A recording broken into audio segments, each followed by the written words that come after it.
Shri Venkateswara gold తాకట్టులో ఉన్న మీ బంగారాన్ని విడిపించి కొనబడును.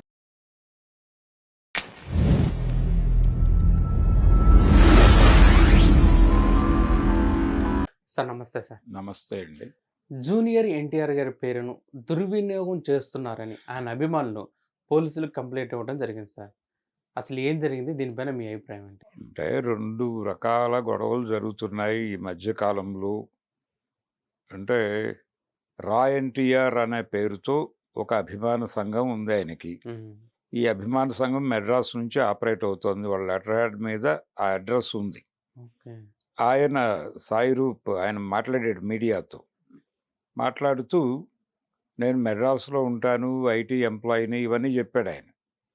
చెప్పి ఎన్టీఆర్ అంటే అభిమానము, ఆయన పేరుతో ఏదో సామాజిక సేవా కార్యక్రమాలు చేయాలని ఉబలాటము.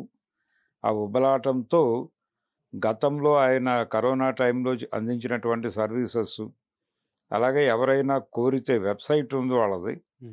అలాగే ఎవరైనా ఆన్‌లైన్‌లో వాళ్ళని కమ్యూనికేట్ అయితే కరోనాలో ఇబ్బందుల్లో ఉన్న వాళ్ళకి మందులు తీసుకెళ్ళి వాళ్ళ తలుపు గుమ్మానికి వేలాడేసి వచ్చిన సందర్భాలున్నాయి. ఇలా మేము అప్పటినుంచి సర్వీస్ ఏరియాలో ఉన్నాము అని చెబుతూ తొలి దశలో దీనికి సంబంధించినటువంటి సమాచారాన్ని రాజీవ్ కనకాలతో పంచుకున్నట్టుగా చెప్పాడాయన. ఆ ప్రకారం అది ఎన్టీఆర్ నోటీసులోకి వెళ్ళుంటుందని భావిస్తున్నామని చెప్తున్నాడు. ఆ తర్వాత వీళ్ళు చాలాసార్లు ఎన్టీఆర్‌ని కాంటాక్ట్ అవ్వడం కోసం ప్రయత్నం చేస్తే వేరే వాళ్ళెవరో అడ్డుకుంటున్నారు అనేది ఆయన ఆరోపణ. ఈ నేపథ్యంలో ఇప్పుడు కూడా ఈ రా ఎన్టీఆర్ అని వాళ్ళు ఊరువాడ అని ఒక ప్రోగ్రాం పెట్టారు. ఆ ఊరువాడ కూడా సామాజిక సేవా కార్యక్రమమే. ఈ కార్యక్రమానికి సంబంధించి 18వ తారీఖు ఒక ప్రెస్ మీట్ పెట్టారు తిరుపతిలో. ఆ ప్రెస్ మీట్‌కి తాజ్ హోటల్‌ని ఎంచుకున్నారు వీళ్ళు వేదికగా. జనరల్‌గా వీళ్ళ అభిమాన సంఘం వరకు అయితే ప్రెస్ క్లబ్‌లో పెట్టుకొని ఉండాల్సింది. అలా కాకుండా తాజ్ అంటే అది రూమ్ 12,000 అలా ఉంటుంది. మరి ఆ స్థాయి హోటల్లో పెడుతున్నారంటే ఎన్టీఆర్ వస్తాడేమో అనే ఒక ఎక్స్‌పెక్టేషన్ మొదలవుతుంది బయట. ఈ ఎక్స్‌పెక్టేషన్ ప్రాతిపదికన ఈ మీటింగ్‌కి ఎన్టీఆర్ వస్తున్నాడు. దీనిలో పొలిటికల్ ఎంట్రీ గురించిన అప్డేట్ ఏదైనా ఇస్తాడేమో అని ఒక హోప్‌గా మొదలైంది చర్చ. అటువంటిదేమీ ఉండదని వాళ్ళు ముందుగా ప్రకటన చేశారు. ఇది సామాజిక సేవా కార్యక్రమానికి సంబంధించిన రూట్ మ్యాప్ అనౌన్స్ చేస్తాం తప్ప అంతకుమించి ఏమీ కాదని చెప్పారు. అయినప్పటికీ ఆయన పొలిటికల్ ఎంట్రీ గ్యారంటీగా ఉండబోతోంది అని ఒక వార్త సర్క్యులేట్ అయింది. ఇది వైసీపీ వాళ్ళు పుట్టించిన వార్త అని తెలుగుదేశం మీడియా, తెలుగుదేశం నుంచి సర్క్యులేట్ అవుతోందని వాళ్ళు ఈ పొలిటికల్ దాడి మొదలైంది బయట. ఈ పొలిటికల్ వార్‌లో వాళ్ళ గొడవ ఏమిటంటే తెలుగుదేశం మీడియా, తెలుగుదేశానికి సంబంధించిన సోషల్ మీడియాలో జరుగుతున్న చర్చ, ఇది తెలుగుదేశం పార్టీకి ఇబ్బంది కలిగించటం కోసం చేస్తున్న ప్రయత్నం అని ఒక తీర్మానం చేశారు వాళ్ళు. ఇది వైసీపీ కుట్ర అని. వాళ్ళు తెలుగుదేశం పార్టీకి అంటే వీళ్ళు ప్రమోట్ చేస్తున్నారు. వీళ్ళకి ఒక ఆర్గ్యుమెంట్ ఉంది. అసలు మొదటి నుంచి ఎన్టీఆర్‌ని మీరెప్పుడూ ప్రాపర్‌గా చూడలేదు. అతన్ని వైసీపీలోనే లొకేట్ చేస్తూ వచ్చారు మీరు. కాబట్టి ఇప్పుడు ఏదైనా నష్టం జరిగితే మాకు జరుగుతుంది. అంటే వైసీపీకి జరుగుతుంది. కాబట్టి మేమెలా దీన్ని ప్రచారం చేస్తాం అనేది వాళ్ళ గొడవ, వాళ్ళ ఆర్గ్యుమెంట్. ఇలా ఎవరి ఆర్గ్యుమెంట్లు వాళ్ళు చేసుకుంటున్నారు. ఒకళ్ళ మీద ఒకళ్ళు బురదేసుకుంటున్నారు. మధ్యలో ఎన్టీఆర్ ఉన్నాడు. ఈ సందర్భంగా వాళ్ళ ఆఫీస్ నుంచి ఒక ప్రకటన వచ్చింది. ఈ రా ఎన్టీఆర్‌కి మాకు ఏ సంబంధము లేదు ఈ ఆర్గనైజేషన్‌తో. అధికారికంగా వాళ్ళు మమ్మల్ని కన్సల్ట్ చేసి చేస్తున్నటువంటి కార్యక్రమం కాదిది.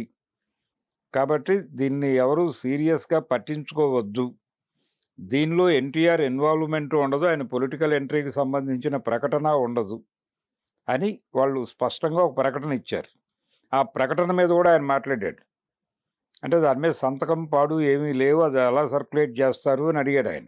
అయితే మీడియాకి సర్క్యులేట్ అయినటువంటి ఎన్టీఆర్ ఆఫీస్ లెటరు వీళ్ళందరికీ పరిచయం ఉన్న ఫోన్ నెంబర్ నుంచి రావటం వలన వీళ్ళు ఇది అధికారిక ప్రకటన అని ధృవీకరించుకోగలిగారు.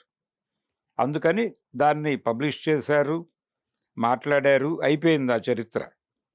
సో, ఇప్పుడు ఒరిజినల్‌గా ఎన్టీఆర్ కండిషన్ ఏమిటి అనేది అంటే దీని వెనకాల ఎన్టీ రామారావు గారి బంధువుల పేర్లు కూడా సర్క్యులేట్ అవుతున్నాయి బయట నెమ్మదిగా. వాళ్ళల్లో ప్రధానంగా వారి మామగారి పేరు నడుస్తోంది. ఆయన వైసీపీతో ఉన్నారు ఆ మధ్యకాలం వరకు. ఆయన వైసీపీలోకి వెళ్ళి చంద్రబాబు మీద మాట్లాడిన వీడియోస్ అన్నీ ఉన్నాయి. ఆయన చంద్రబాబు నాయుడు గారి మేనకోడలు భర్తే. ఆ మేనకోడలు కూతురునే ఎన్టీఆర్‌కి ఇచ్చారు. కాబట్టి ఆ లైన్‌లో చంద్రబాబు నందమూరి మాత్రమే కాదు, ఆయన నారా ఎన్టీఆర్ కూడా. సో, ఈ నారా ఎన్టీఆర్‌కి తెలుగుదేశం పార్టీతో కొంత ఇబ్బందికరమైన వాతావరణం ఉండింది. అందుకని ఆయన అక్కడ అంటీ ముట్టనట్టు వ్యవహరిస్తున్నాడు కాబట్టి, ఆయన్ని ఇంకొక ఏరియాలో లొకేట్ చేసి మాట్లాడటం అనేది ఒక ప్రోగ్రామ్ టీడీపీ చాలా కాలంగా చేసింది. పర్టిక్యులర్‌గా ఎన్టీఆర్ హెల్త్ యూనివర్సిటీ పేరు మార్పప్పుడు ఆయన చేసినటువంటి ప్రకటన వాళ్ళని సంతృప్తి పరచలేదు. ఇంత నీరసమైనటువంటి ప్రకటన ఇచ్చాడేంటి ఇతను అని చెప్పి సీరియస్‌గా అతని మీద దాడి జరిగింది. ఈ దాడి తర్వాత ఆయన అంతకు ముందు ఉన్నటువంటి కొద్ది మేరకు మూవ్‌మెంట్ కూడా తర్వాత లేదు. దూరంగా ఉన్నాడు ఆయన తెలుగుదేశానికి, కుటుంబానికి కూడా. ఈ కండిషన్‌లో దీన్ని ఎక్స్‌ప్లెయిన్ చేస్తూ అంటే ఎన్టీఆర్‌ని ఇన్ టోటల్ తెలుగుదేశం నుంచి సీనియర్ ఎన్టీఆర్‌ని, జూనియర్ ఎన్టీఆర్‌ని, ఎన్టీఆర్ అనే 3 అక్షరాలని టీడీపీ నుంచి బయటకు లాక్కురావాలి అనే ఆలోచన వైసీపీకి ఉండింది మొదటి నుంచి. ఆ ఆపరేషన్‌లో భాగంగానే ఈ వార్తను ఎక్కువ సర్క్యులేట్ చేస్తున్నారు అనేది వీళ్ళ ఆరోపణ. అయితే అంత క్లారిటీతో కూడా వాళ్ళు మాట్లాడట్లేదు గానీ, మొత్తానికి వైసీపీ కాన్స్పిరసీ ఉంది దీని వెనకాల అని మాత్రమే చర్చ జరుగుతోంది. వాళ్ళేమో వీళ్ళ మీద బురదేసే ప్రయత్నం చేస్తున్నారు తెలుగుదేశం మీద. ఆ గొడవ ఒకటి ఉంది పొలిటికల్ ఏరియాలో. ఆయన ఇప్పటికిప్పుడు సినిమాలు వదిలేసి, ఆయన ఇప్పుడు చేస్తున్న సినిమాకి సీక్వెల్ ఉంటుంది అనే డౌట్ ఉంది 'డ్రాగన్'కి. దాని సీక్వెల్ ఉంటే ఆ సినిమా కంప్లీట్ చేయాలి. దాంతోపాటు 'గాడ్ ఆఫ్ వార్' కంప్లీట్ చేయాలి. ఈ 2తో పాటు 'దేవరా 2' ఉంది. 'దేవరా 2'తో పాటు ఒక బాలీవుడ్ సబ్జెక్ట్ ఒకటి ఈయన క్లియరెన్స్ కోసం వెయిట్ చేస్తోంది. అది ఉంది. ఇవన్నీ కంప్లీట్ అవ్వటానికి కనీసం 5 ఏళ్ళు పడుతుంది. ఎంత హీనంగా వేసుకున్నా. ఇప్పుడు పెద్ద సినిమా అంటే సంవత్సరం, సంవత్సరంన్నర, 2 ఏళ్ళు, 3 ఏళ్ళు కూడా పడుతున్న సందర్భం. ఆ కండిషన్‌లో ఇవన్నీ కంప్లీట్ కావడానికి 6-8 సంవత్సరాలు పడుతుంది. అంటే ఆయన పొలిటికల్ ఎంట్రీ ఇప్పట్లో ఉండదు అనేది ఒక క్లారిటీ ఉంది ప్రపంచానికి. కానీ ఆయన ఏదో రాజకీయాల్లోకి వచ్చేస్తున్నాడు అని ఒక హడావిడి క్రియేట్ చేశారు. ఈ క్రియేషన్ వలన ఎవరు లబ్ధి పొందుతారు? ఏమి ఆశించి చేసుంటారు? ఒక ప్రెజర్ బిల్డ్ చేయటానికి ఏమైనా చేశారా ఎన్టీఆర్ మీద అనేది చూడాలి. ఈ రా ఎన్టీఆర్ అనే బ్యాచ్ ఒకవైపు బన్నీ ఏమో తన అభిమానులందరినీ కన్సాలిడేట్ చేసుకుంటున్నాడు. ఇక్కడేమో ఈయన అభిమానులు, ఎన్టీఆర్ అభిమానులు 2 శిబిరాలుగా చీలి కొట్టుకునే పరిస్థితి కనిపిస్తోంది. అందుకని ఇప్పుడు మిగిలిన గొడవలన్నీ పక్కన పెట్టి ఎన్టీఆర్ వీళ్ళిద్దరినీ సమన్వయపరిచి తన అభిమానుల్ని నిర్మాణ రూపంలోకి తీసుకొచ్చి తన పాన్ ఇండియా సినిమాలు వ్యవహారంలో వాళ్ళని ప్రమోషన్ కోసం వాడుకునేలాగా ఆర్గనైజ్ చేసుకోగలిగితే మంచి ఫలితాలు ఉంటాయి. పొలిటికల్ ఎంట్రీ కంటే కూడా ముందు ఆయన వార్ 2 ఫెయిల్యూర్‌తో ఒక హిట్ కోసం వెయిట్ చేయాల్సిన పరిస్థితిలో ఉన్నాడు ఇప్పుడు. మళ్ళీ ఒక హిట్ పడితే ఆయన లాంగ్వేజ్‌లోను, బాడీ లాంగ్వేజ్‌లోను మార్పు రావచ్చేమో. ప్రస్తుతానికైతే ఆ మూడ్‌లో కనిపించట్లేదు ఆయన. పొలిటికల్ ఎంట్రీలు ఇచ్చి ఇంకేదో చేసే ఒక ఇన్స్పిరేటివ్ విజయం లేదు ఆయనకి. అందుకని ఆ ఇన్స్పిరేటివ్ విజయం వచ్చిన తర్వాత మాట్లాడతాడేమో కానీ ఇప్పుడైతే ఆయనకు ఆ కోరిక లేదు. రాజకీయాల్లోకి వెళ్ళాలనే కోరిక.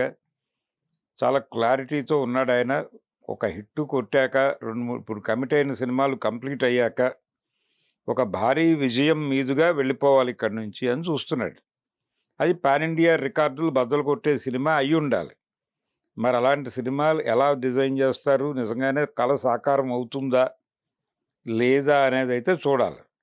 మొత్తానికి జరుగుతున్న గొడవ ఇది ఎన్టీఆర్ అభిమానుల మధ్యే కాదు, ఆంధ్రప్రదేశ్లో ఉన్నటువంటి పొలిటికల్ పార్టీల మధ్య కూడా చిచ్చు రాజేసింది. ఎవరి ఆర్గ్యుమెంట్తో వాళ్ళు యుద్ధం చేస్తున్నారు. ఈ 2 ఏరియాల్లోనూ పొలిటికల్ ఏరియాలోనూ సినీ సర్కిల్స్‌లో కూడా యుద్ధం జరుగుతోంది ఈ వివాదం మీద. ఇది ఏ మలుపు తీసుకుంటుందో చూడాలి.